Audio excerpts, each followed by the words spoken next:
Assalomu alaykum homiladorlar. Kechasi bilan uxlaganimiz yo'q. Mana bugun soat 9:30. Endi ishga tushdim. Homiladorlar nihoyatda ko'p. Bugun qanchalik ko'rarsam harakat qilaman. Kelayotgan bir haftaga, balki ertadan atmen bo'lar yoki ertadan keyinmi bir haftaga zapislar atmen qilinadi. Bilaman juda ham g'azabga berilasizlar. Lekin mana fevral oyiga bir haftaga zapis olmaganman. O'sha vaqtga qizlar qo'yib berishadi. Hech kim qolib ketmaydi, xavotir olmanglar. Kelgan yil mana shu boshlanishi bizga nihoyatda oilamizga og'ir keldi.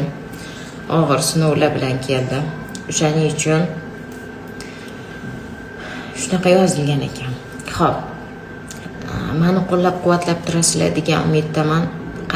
Qanday ma'nodaki klinika to'liq ish holatida.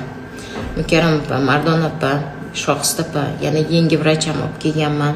Uni keyin tanishtiraman va qizlar